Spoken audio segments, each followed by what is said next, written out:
Hello, everybody, and welcome to Heartlight Vedic Astrology. In today's talk, I was going to discuss Gemini Constellation or Mithuna Rashi, and this talk is from a Vedic astrology or Jyotish perspective, so ancient Indian astrology that's more than 5,000 years old. All right, so let's see. If you're new to Vedic astrology, Jyotish, or my videos, all of my teaching videos on the subject are my concepts playlist. They can be found there. Wherever you see a double asterisk in one of my talks, that means I have a teaching video on that topic if you'd like to learn more. My channel is all about playlists, so like this video will be in the Constellations Rashi's playlist, but I have others like planets, grahas, houses, bhavas, and there are others, so that different topic areas within this field are easier to find. If you like to learn astrology by looking at famous birth charts, I would check out my birth chart archive list 2024 video, where I have a list of all the birth charts that I've analyzed on the channel. So whether it's famous people, places, or moments in time, and then the video you can find them in. Also, videos to watch with this one, before this one, to get more out of this talk is Introduction to the Constellations of Rashis, Constellation of Rashi Categories, North, South, and East Indian style charts. I also cover Western style charts in that talk as well. Introduction to Navigating Birth Chart, Planet Exaltation, Debilitation, or Ucha Nicha, Planet Friends and Enemies, or Graha Mitra Shatru, Nakshatras, or Lunar Mansions, the lagna, also known as the ascendant, rising sign, or first house, and then symbolism of Mercury, or Buddha, because Mercury rules Gemini. So, yeah, here we go. Okay, a note beforehand about constellations and Rashis, again, from a Vedic astrology or Jyotish perspective. So constellations are different than signs, so it's not exactly the same thing, even though a lot of people, including myself, use both terms when we actually mean constellation or Rashi. So the difference is constellations are based on fixed stars, so what you can actually see with your eyes in the sky. Okay, because again, this system is more than 5,000 years old before there was any fancy technology or not so fancy technology like microscope telescopes or whatever to help us see more. Okay, so it was all based on what eyes could see. And so this is part of the reason why Western astrology and Vedic astrology are different, because Western astrology is based on signs. So, and technically, like astronomically, the difference is you can see in this kind of diagram here that there's a sun in the middle, and then the Earth is revolving around the sun.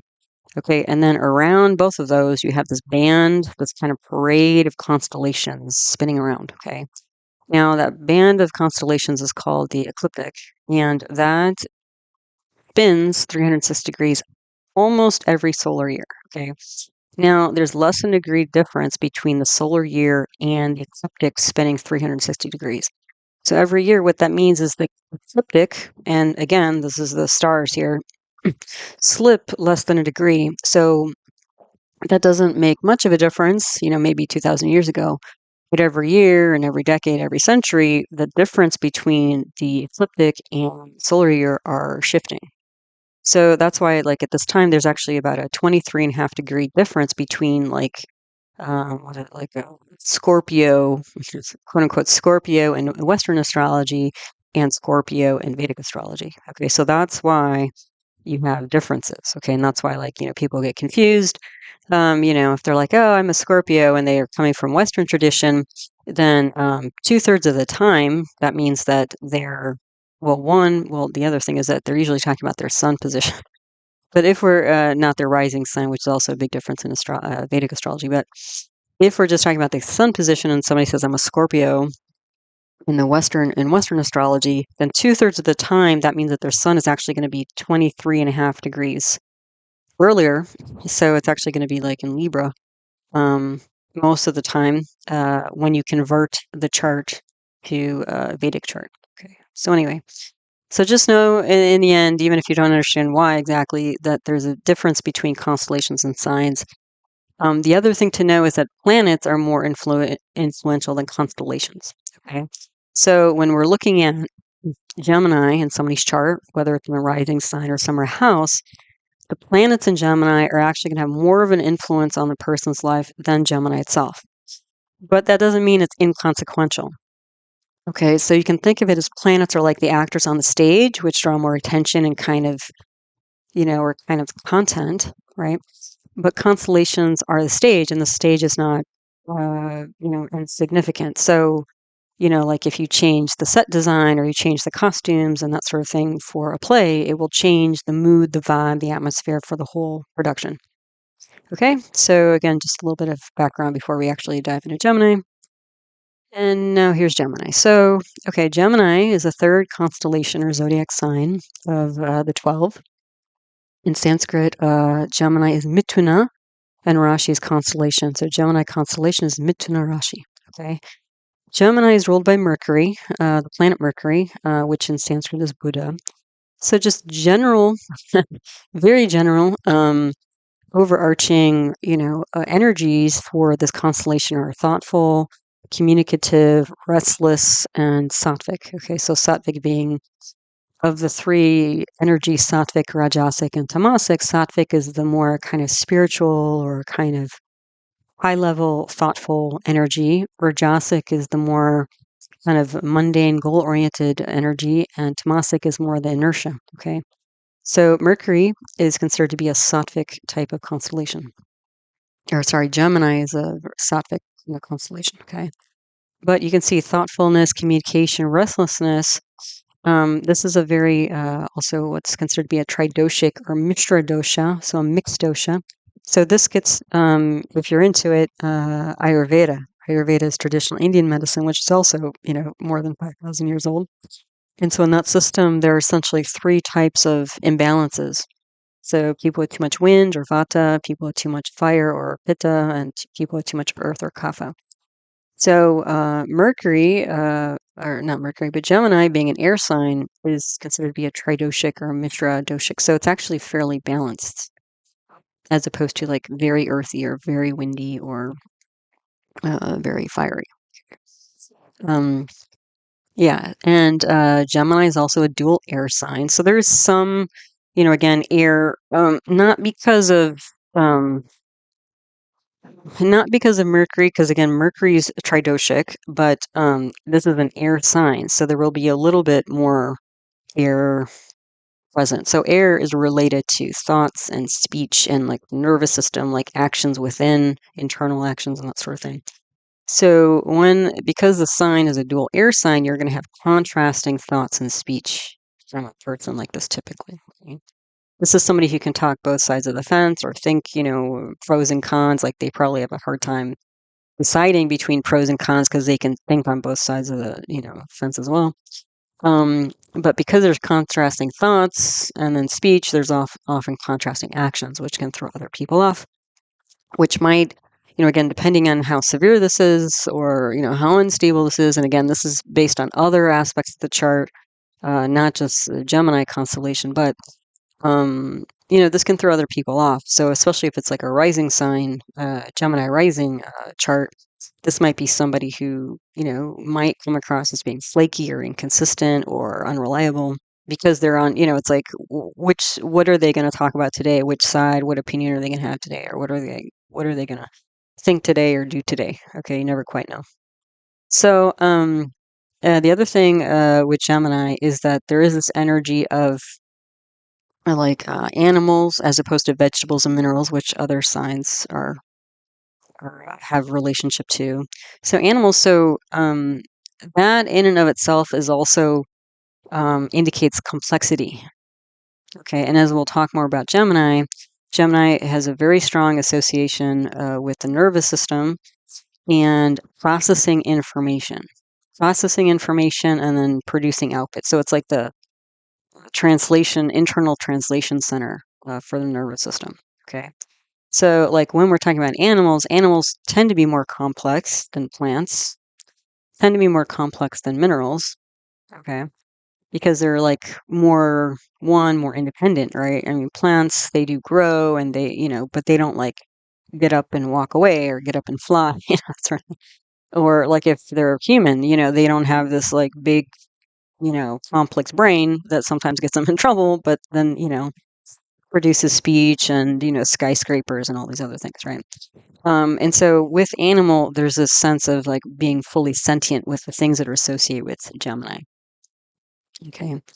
So the symbol of Gemini is a couple. One is a man holding a club, and then the other person is a woman holding a musical instrument.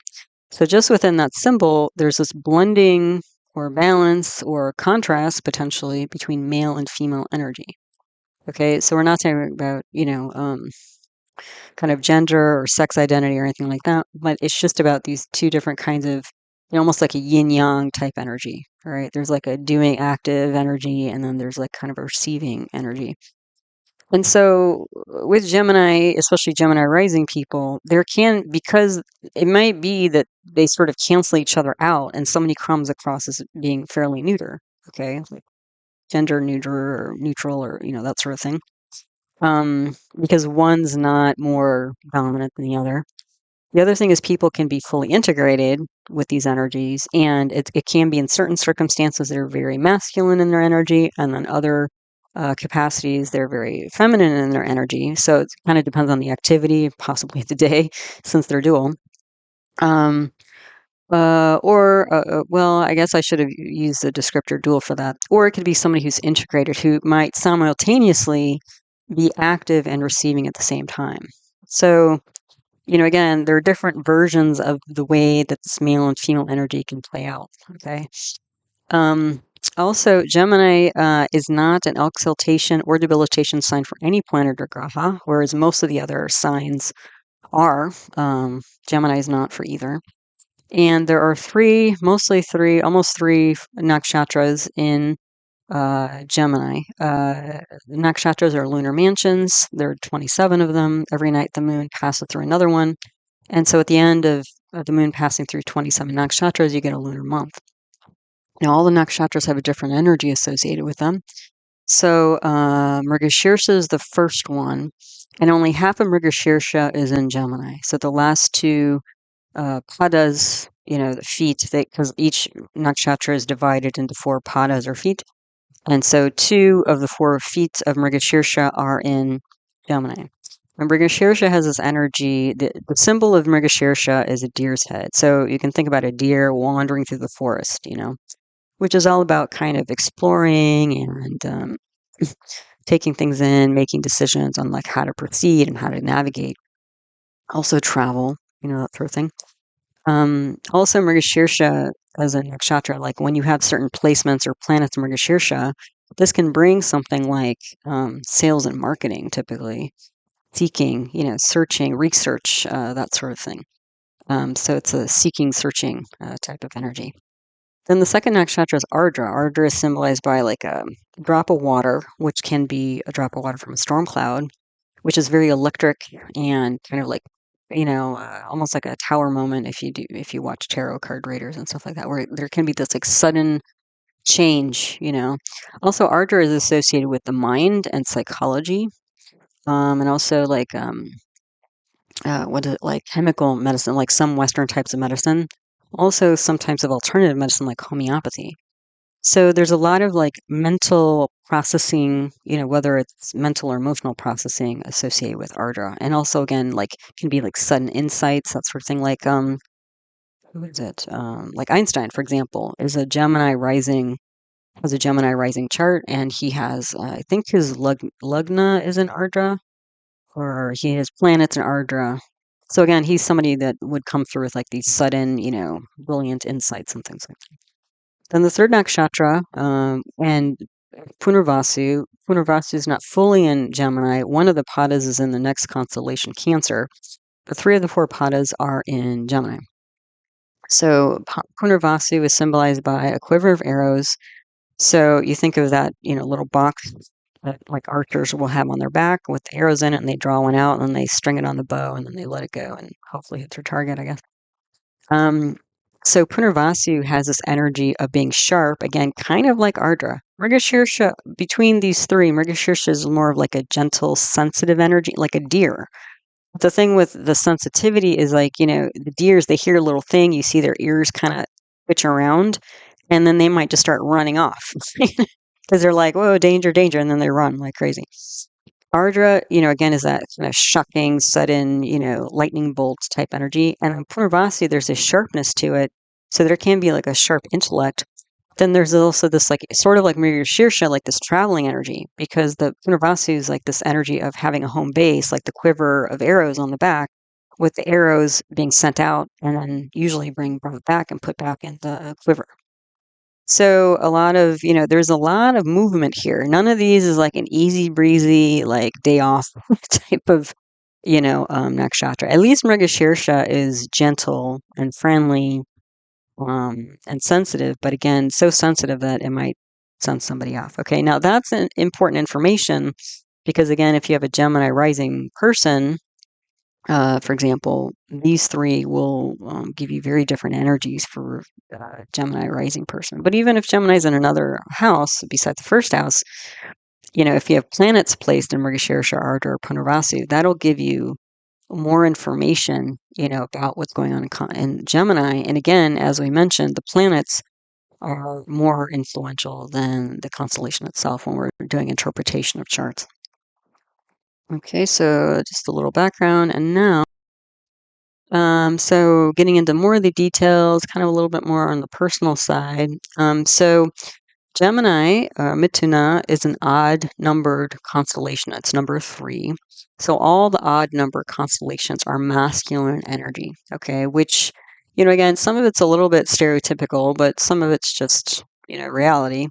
Is that, it's more the kind of cool, cruel, rough, rugged, hard, kind of stereotypical male energy, frankly, as opposed to like receptive, creative, nurturing energy, okay? So it might tip that balance of, again, the couple, the male figure holding the club and the female figure holding the musical instrument. But again, it would also depend, on what planets are influencing Gemini in somebody's chart. Now, again, if we have a Gemini rising person, the height would typically be average. So not too tall, not too short.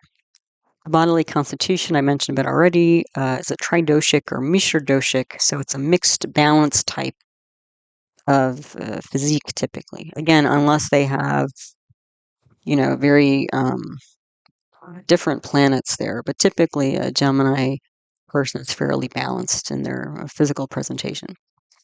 So specific body parts related to Gemini are hand, arm, shoulder, and because Gemini is also associated with, again, peripheral nerves, activity, and, restlessness and dexterity, that sort of thing.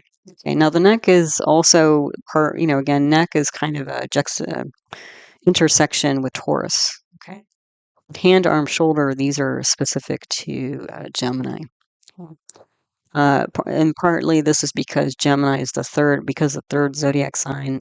It's in the natural zodiac, which is when you put the first constellation of Aries or Mesha in the first house, then Gemini will be in the third house of the natural zodiac. And the natural zodiac, you consider, again, the first constellation of Aries is in the first house. You consider a natural zodiac chart to be like a collective energy chart for all of humanity or the whole world. Okay. Now, since we're getting into like kind of more personal issues here, especially physical stuff here, so health issues related to Gemini. Well, I've been mentioning nervous system. That's a big one, probably the biggest one, I would say. So anything related to the nervous system, especially processing. So bringing in information, bringing in the senses, sorting it all out, making sense of it, and then making decisions from that. So anywhere along that road, along that journey in the nervous system, there can be problems or, maybe superhuman abilities, frankly, like, Einstein I mentioned. So, any issues potentially with cognition, intelligence levels, again, depending on the condition of the ruling planet Mercury, as well as any planets related to Gemini, you have to sort that all out to see, are they going to be probably above average, average, or below average? Learning, processing, sensory disorders, anything in this category, again, can be brought forward because we're talking about a Gemini Rashi here. Speech and language. Gemini, again, the ruling planet of Gemini is Mercury, and Mercury is related to speech and language. So, and that's also part of like again, learning, processing sensory disorders and things like that. Even like, what do they call it? I think it's aphonia, where literally just the person needs to learn how to, if they're able to move the muscles of their mouth to produce sounds and speech, sort of thing, move their tongue and move their lips and their lower face, their throat maybe, chest, to actually produce sound. Lack of direction and focus. So again, this is usually more of an imbalanced state. So, ADD, ADHD people, because again, we're also talking about underlying the energy of Gemini is wind. So even though they're tridoshic, even though they're fairly balanced, there is wind and there's contrasting wind. So one day they're blowing in one direction, next day they're blowing another. So again, since we're also talking about the nervous system, this is happening internally first before it manifests into the external world typically. OCD, this can be like over processing, and not, the mental loop is not closing itself or moving on to the next, topic at hand.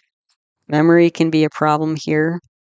Over intellectualizing. So this is where we're getting into like being in their head so much. So being kind of dominated by the nervous system, that somebody is just in their head, sorting through ideas and maybe disconnected even from themselves, like dropping into their heart, dropping into their body.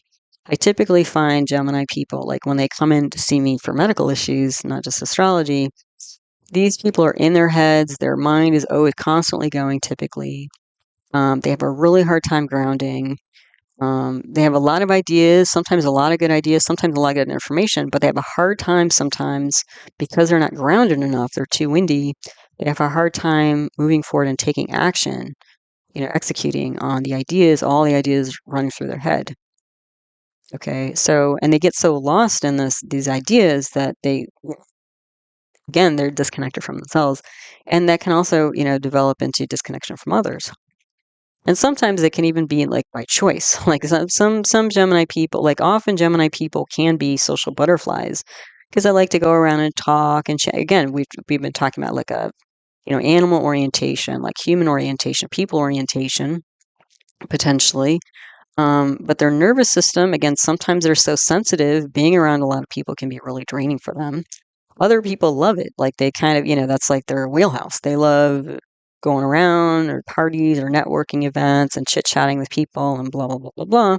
Because they can just kind of keep it at the certain level where they don't get deeply involved with people. They can just go shake hands and pick up business cards or whatever, and that's fine. Other people, like they want to spend all their nervous system energy, like like a research scientist. They don't want to be distracted by people, so they want to keep to themselves.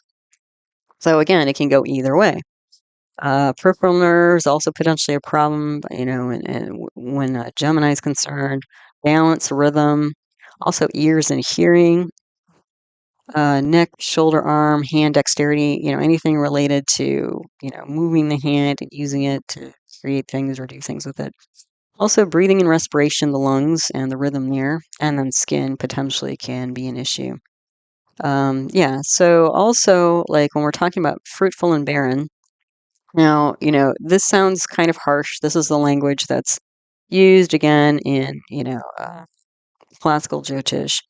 So when we're assessing for somebody's chart, like whether they're more likely to have children or not, Gemini is considered to be more on the less likely side. Okay, so even though barren is written here, okay, again, that's not saying that like Gemini people never have children or whatever, but they're less likely to. Okay. Yeah, so just FYI. But again, that also depends on like the Lord of the fifth house, which is in a Gemini rising chart, Venus. So what's the condition of Venus? Also like what planets are in, fifth house, for example, if we're talking about or any chart, So you have to assess all that. But again, it's just one consideration in the assessment of like whether somebody's more likely to have kids or not. Gemini rising chart is less likely to.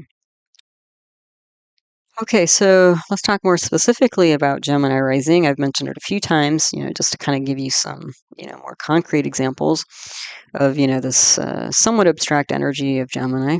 And that's kind of who they are. They're really into like the abstract world. They can be. They're into numbers and data and facts and knowledge and that sort of thing. They don't always know what to do with it, or they don't always do productive things with it, but they usually have a head full of ideas. So, okay, so again, lagna, also known as the ascendant, rising sign, first house. These are all different names for the same thing. So the lagnatia, which is a ruling planet we've been talking about of the chart, is Mercury. And so again, just having a look, if you know nothing else about a chart, and on the right here, I have a mock-up chart. So this is a North Indian style chart. That's what I use in my work. And you can see in the top diamond, it's like shaded in like, what is this, peach color or yellow color or something. This diamond in the middle top, this is the rising sign. Again, lagna, ascendant, first house, all different names for the same thing. The little 3 in the bottom corner, that 3 refers to the third constellation, which is Gemini. Okay, so when you see the little 3 in the bottom corner, North Indian style chart right at the top, that means you have a Gemini rising lagna chart. And I haven't filled anything else out. Okay, so just by having this information of a Gemini lagna, these things here may be true. Okay, not always. Again, because again, the planets are more influential than the constellations. So if you have like, I don't know, potentially 7 planets in Gemini, it's going to change the situation, right? Okay, so the lagnatia Mercury. So just again, having a Gemini rising lagna chart, usually somebody's talkative, usually knowledgeable. Again, what they do with it is another issue. Intellect is usually important, either positively or negatively. Usually they're detail oriented because Mercury is a detail oriented planet. Education is usually important. They can be playful and humorous. They like to joke around typically. They may have a youthful appearance or youthful energy. They may also have Peter Pan syndrome. So Peter Pan syndrome meaning like somebody who is youthful and likes to, excuse me, flit around a bit, because sometimes Gemini people are like that. And sometimes because they have so many ideas and they're attracted to ideas or something, they may not sort of go through the typical kind of, grow up and get a real job by the time you're 30 type path. Okay, that might not be them.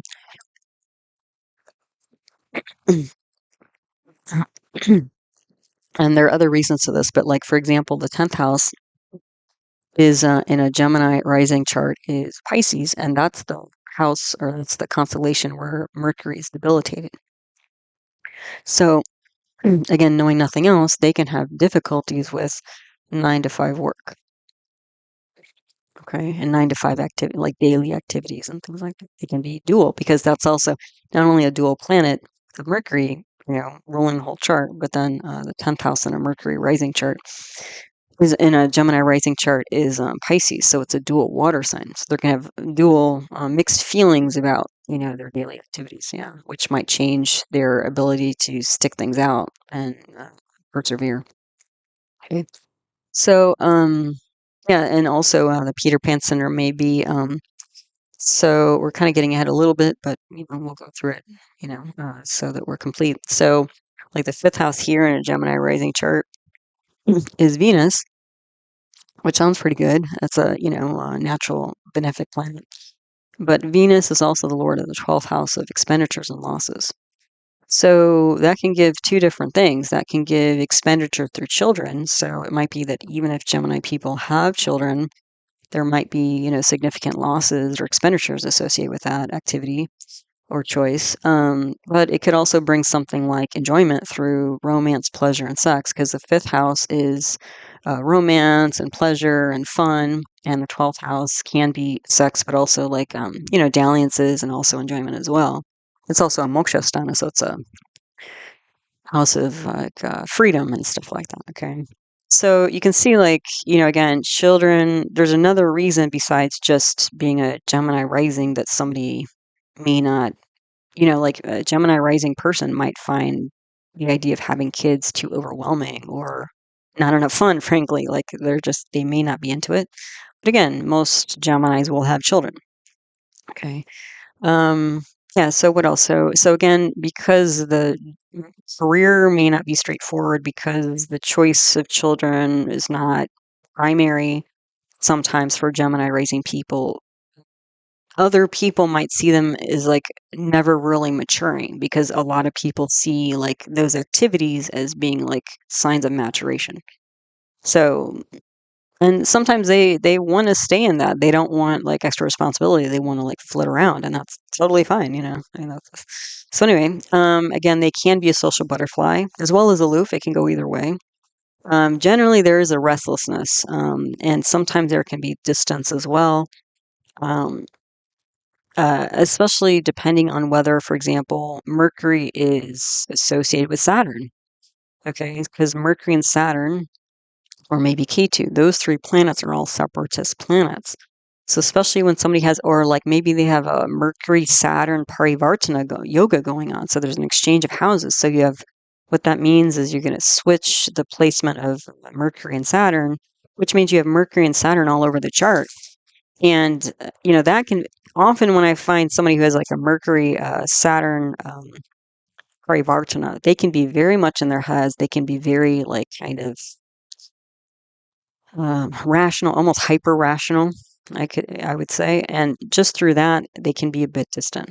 Okay. Because again, they're so rational, so analytical, so, thoughtful, but also, in it for the long game typically that they keep a bit of distance because they don't want to like, then lose their energy through too much social interaction, that sort of thing. And they can be also like, again, typically Gemini rising people can be in their head quite a bit. Maybe they're super intellectual or have, again, just sort of like a collector of knowledge. It's almost like a hobby for them. I have a few patients like that where it's like, they come in with a lot of information about health, but they don't necessarily how to sort through it and like, prioritize. They may not be diagnosing, have a proper diagnosis, and then because they don't have a proper diagnosis, they're like kind of just, dead scrolling, dead scrolling through the internet, on their phone or whatever information, but they can be really off base because it's not really grounded in reality. There's sort of like collecting information and ideas. So sometimes it's helpful, but that's also why they usually come in to see me, because we, help them sort through all that information, get some direction. That's actually going to be helpful in improving their situation, medically. So, and they can also be like, again, Gemini risings can be kind of a talking head because again, their nervous system is so dominant and their thought world is so dominant that they again may not be connected with the way that they feel, like their uh, the way that their body feels.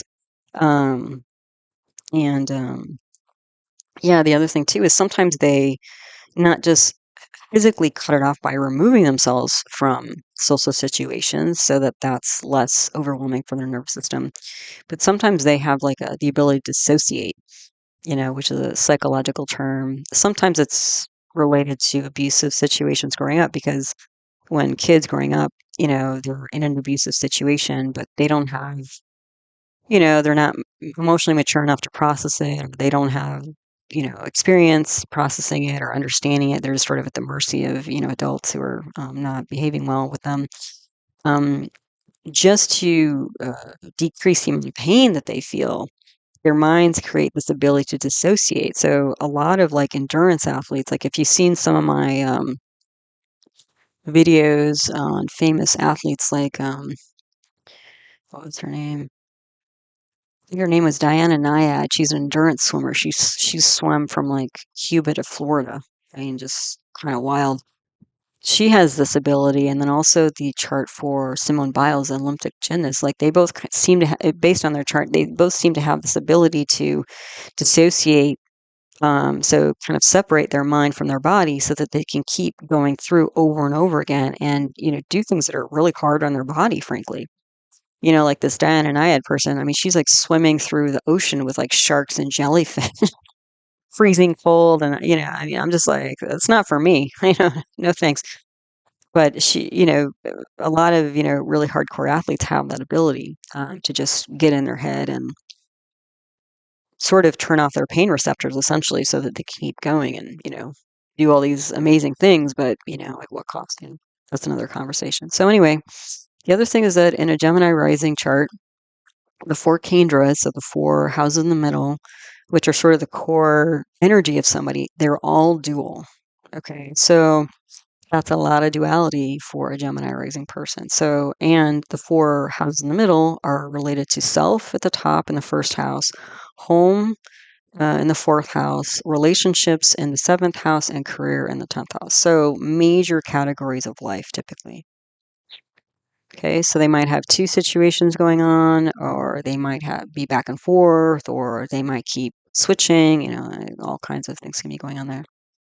So then if we look at the second house lord is the moon. And because the moon fluctuates, there can be fluctuations of speech for Gemini rising. So typically it shows up as being loquacious. But if the moon is with Saturn, if the moon is debilitated, if Saturn is in the second house, this may not be true all the time. Maybe they're quiet most of the time because they don't want to waste their energy because they're aware that their nervous system's pretty sensitive. And then they just, they're, like if you have Saturn in the second house, this might like be delays in speech or, interest in foreign languages, that sort of thing. Okay, so yeah, so that's the second house. Again, just not knowing where any planets are. That's, the base energy for the second house in a Gemini rising chart.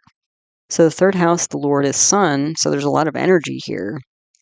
The third house is associated with cognition and intellect. So there are, again, a lot of ideas.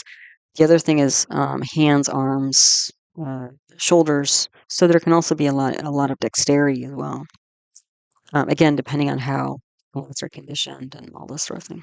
So the fourth house is also ruled by Mercury. So this could be like a dual residence. This might be two mothers. The fourth house represents mothers.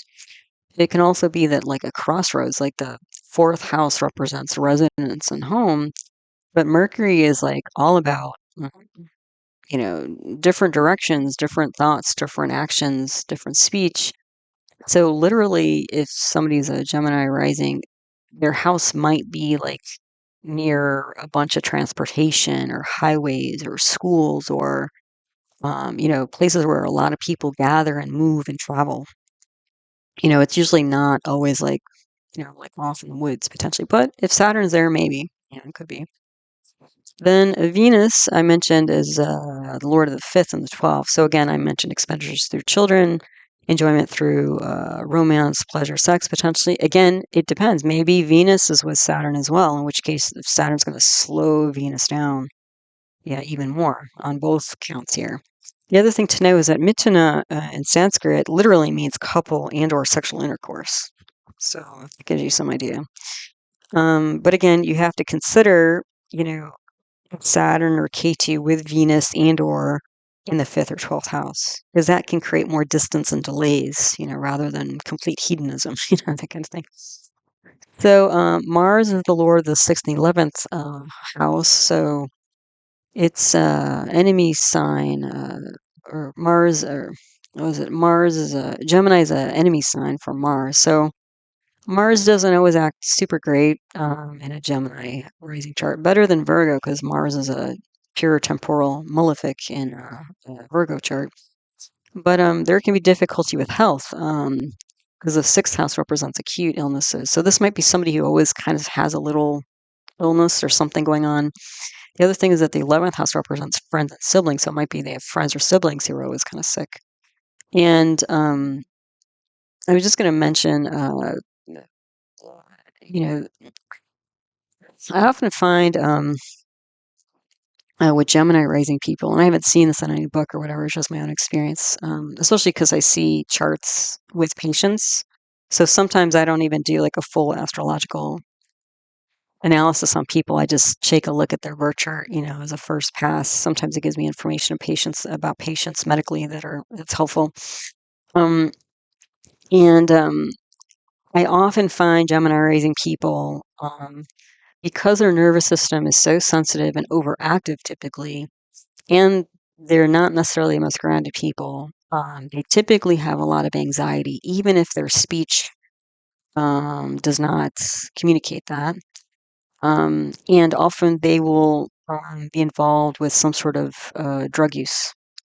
So even something potentially like nowadays in the United States, like marijuana has been legalized in a lot of places. So a lot of people now, like, adults or whatever, not just like younger folks, um, they're using cannabis fairly often to manage the nervous system problems here. Because again, when somebody is not grounded and they have this many ideas and this many activities and this many connections, unless they're really serious about managing all that, these people will get overwhelmed. And so they use these things to like chill out, calm down, whatever. The problem potentially with that in long term is that if they rely too much on whatever substance, cannabis or something else to like chill out and like calm their nervous system and mind, is that they don't learn other ways of managing it. And so it becomes more of a chronic dependency, really, for them, potentially, yeah. So anyway, to each their own.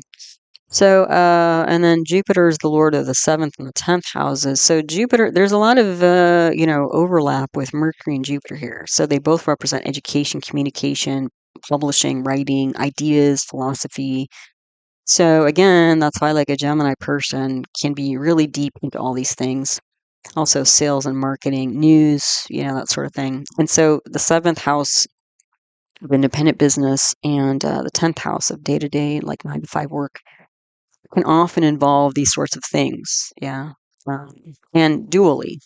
So it might be like dual communication or dual writing or, that sort of thing. Saturn is the lord of the 8th and 9th house. It's a friend, or Gemini is a friend sign for Saturn. So there can be losses through religion, spirituality, father authority, higher education, because Saturn's the lord of the 9th house, which represents these things. But it's also the lord of the 8th house of like chronic issues. So that can also be problematic. The other thing is, again, it depends on how Mercury and Saturn are related to each other in somebody's chart.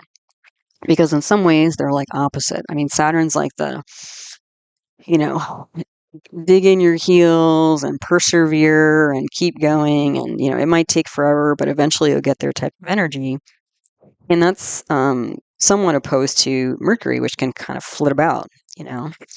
And but they are similar in terms of they can both be distant, but distant for different reasons. Like because Saturn's like slow, and methodical, whereas Mercury can be like too almost kind of quick and like a hummingbird, like here and there, but sort of nowhere at the same time, potentially. So the other thing is about Saturn being the lord of the 9th house here, which is again can be spirituality and religion. Since we're talking about a Gemini rising chart and people are in their head, they can be drawn to more. Sometimes they just become full on like atheist or agnostic, like, oh, I don't know, I need to, once I see proof, then I'll believe something. Um, they might outright reject it for rational, logical reasons. If they get into religion or spirituality, it might be more the philosophical type, like meditation or Buddhism, that sort of thing, like a Jnana yoga type of path. So, like in yoga, we talk about the 4 paths. So there's Jnana yoga, which is the path of knowledge, Bhakti yoga, which is the path of devotion and kind of heart led. Then there's the karma yoga, path of action, and there's Raj yoga, which is an integration of those other three. And so, especially when somebody approaches religion or spirituality through like, reading spiritual texts and philosophy and, meditation, where they're trying to calm the mind and they're trying to kind of redirect the mind and kind of program the mind in terms of its habitual patterns and stuff like that. That's very mercurial. And I've often said when I do analyses, when I see Mercury in its own sign, like of either Gemini or Virgo, I typically find people who are very much interested in meditation or Buddhism. Because then it's like, it's like the Gemini is like amplified and supported, So anyway, um, yeah. So again, they're going to be more philosophical typically in their approach rather than devotional. So like devotional would be like, people singing kirtan and like dancing, ecstatic dancing and all this kind of stuff. Like they're usually not more the emotional type, But again, it would depend. It would depend. And then let's see. Let me see here. Oh, Mercury's debilitated in the 10th house. So again, there can be duality or confusion about work. Venus is exalted in the 10th house of Pisces, though. So there may be attraction to arts and creative work, but there might be losses as well, because again, Venus is also the lord of the 12th house. So yeah, Mercury might be interested, but again, if they can manage it, I mean, this is like the human computer type of person, potentially, you know. But the thing is, a lot of people have a hard time managing all this, like, flowing of energy through their nervous system and that sort of thing, and keeping it grounded and practical and, that sort of thing.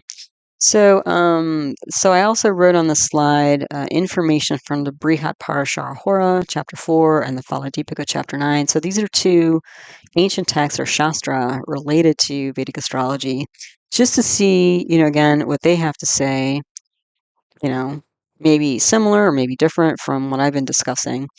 So in the Brihat Parashara Hora, they mentioned that for a Gemini rising person, they're bipedal, which again is like 2 feet. Like, what does that mean? Well, who has 2 feet? Well, people. Okay, so we're getting to this like people orientation or like animal orientation potentially of Geminis, because again, they tend to be attracted to complex things because their minds are always kind of whirling around typically.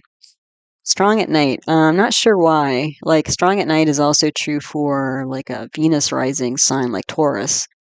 That made sense to me because Venus is the brightest planet in the sky typically. And Venus, again, it's besides the moon, which when it's dark, the next strongest thing is usually Venus. So I'm not sure why Gemini is strong at night, but it's on the list.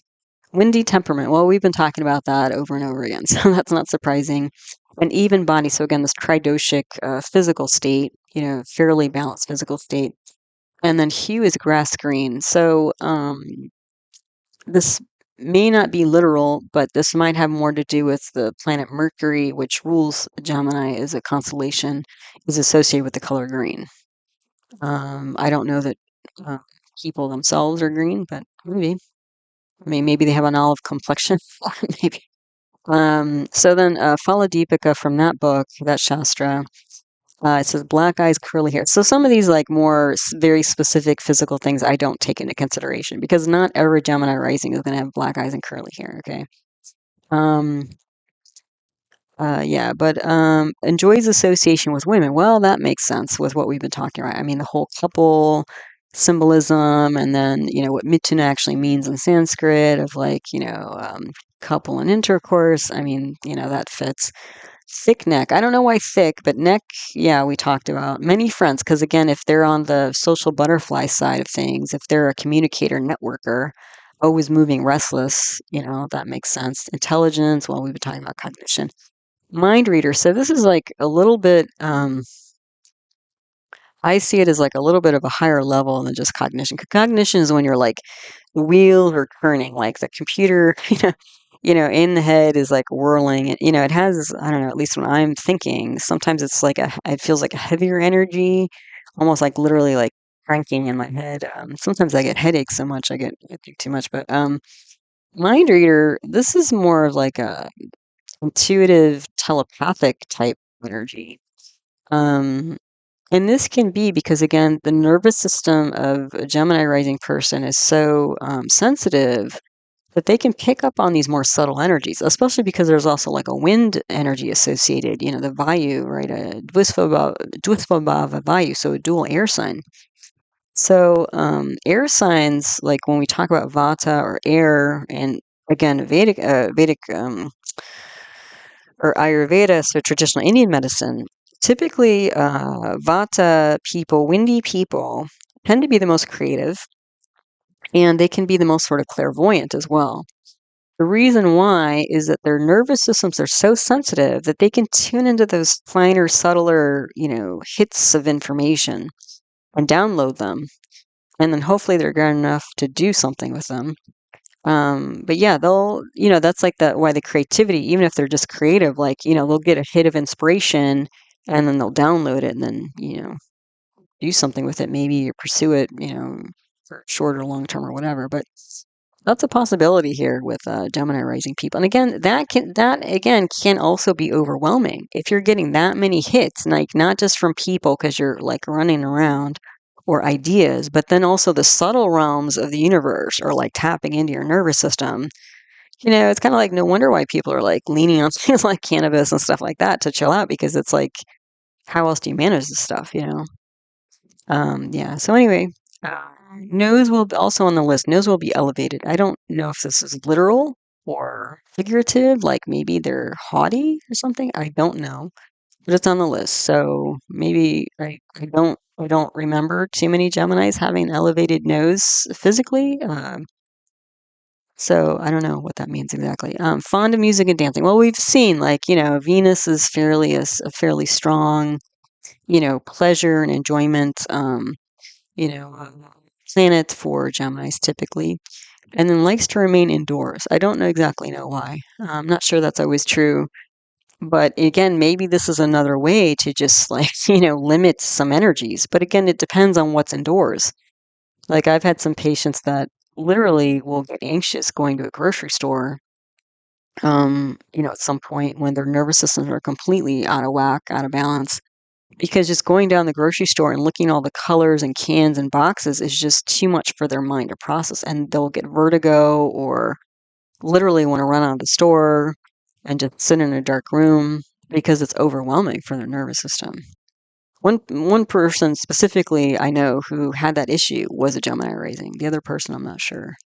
But yeah, so that's a possibility. That may be one way to manage things. It's just to, again, cut themselves off from certain influences. Things tapping into their nervous system. One less thing to process.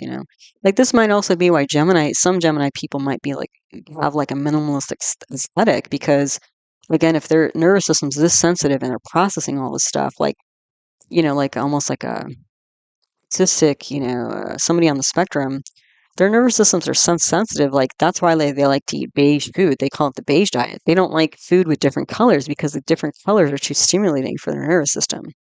Red and green, and yellow, purple, whatever. They'll like to eat like rice and bananas and whatever. Maybe chicken that doesn't have much color when you take the skin off. That sort of thing. Nothing nothing on the palate that's too weird texturally or flavor wise. Like it's just very plain bland diet. In color as well. So yeah, that's them. So then if we look at Gemini in terms of environmental, kind of more of an environmental, rather than personal, more of an environmental kind of energy, the method of rising is head rising. So that means that when the constellation comes up in the east, when somebody is born, this is a Shirshodaya position. So that means that actually the heads of the couple are coming up rather than like their feet are coming up.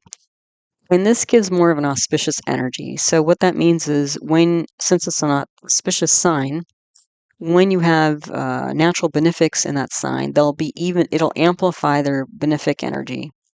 As opposed to if this was a feet rising sign, which is more inauspicious, which is not, again, globally for the chart.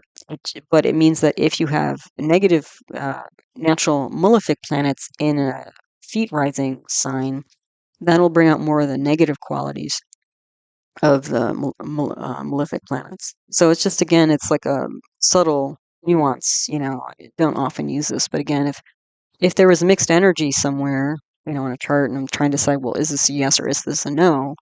This kind of subtle interpretation type thing might be a tiebreaker. So the direction associated with Gemini is west, and the element air we talked about. So places associated with Gemini. So like maybe Gemini is associated with your workplace, like the 10th house or the 4th house. So what would that be related to? Well, village. Village was also on the Taurus list from the BPH, Brihad Parashara Hora, I believe. But village, bedroom, places of entertainment.